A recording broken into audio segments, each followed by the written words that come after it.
cheap rocks and fast highs and hard laws turned blocks into battlefields and headlines into policy that discriminated. Hi, I'm Matt Haskell. I'm a high school history teacher, and we're going through Billy Joel's We Didn't Start the Fire line by line, just lyric by lyric, and we're into some pretty dark stuff here. We've done Four in Debt, Homeless Vets, AIDS, and now we're up to crack in the lines. And when Billy Joel sings about crack, he's pointing to the crack cocaine epidemic that surged in the mid-1980s in American cities, which changed crime and health care and the law. Crack is smokable cocaine made by cooking powder with certain ingredients into small rocks. It's cheap per dose, and it hits the brain in seconds, and it fades fast, which encourages repeated use. In the early mid-1980s, as cocaine trafficking expanded, crack markets spread quickly in parts of New York, Los Angeles, Miami, beyond. Dealers could sell low-price units, and buyers could afford short highs, and the loop fed itself. The social impact was uneven and severe. Some neighborhoods saw spikes in addiction, overdoses, and street violence as rival crews fought over corners. Families navigated neglect and incarceration alongside real efforts by churches and community groups to help. Media coverage often exaggerated or stigmatized the, if you think like crack baby myths and stuff like that. And then while they were missing the resilience that was taking place on the ground.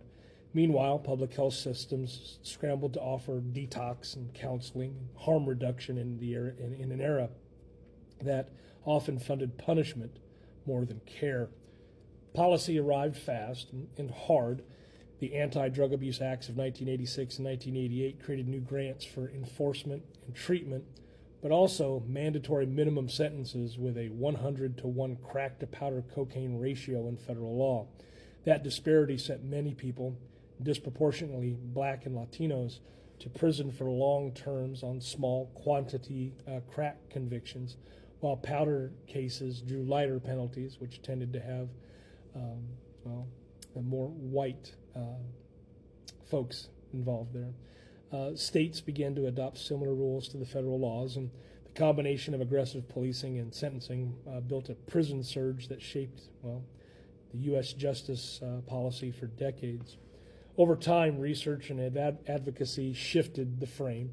Studies debunked most of the sensational claims and emphasized addiction treatment, prenatal care, and social supports. Later reforms reduced sentencing gaps. For example, the Fair Sentencing Act of 2010 lowered the federal disparity between crack and powder cocaine, and it pushed alternatives to incarceration, though debates still continue over what justice and repair should look like. When we tie it back to the song, this one word crack compresses a new drug form, a media panic, street-level harm, and laws that redrew lives and also neighborhoods.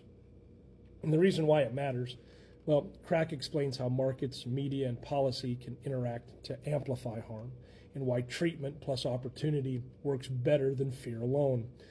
It's a case study in how a fast problem met with blunt force or blunt tools, and how communities, they did their best to keep pushing for better tools.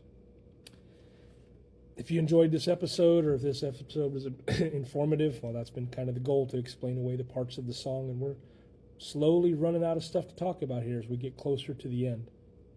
So I appreciate you watching, and we'll have the next episode next. Up next will be, Four in Debt, Homeless Vets, AIDS, Crack, Bernie Getz will be our next topic. Thanks for watching.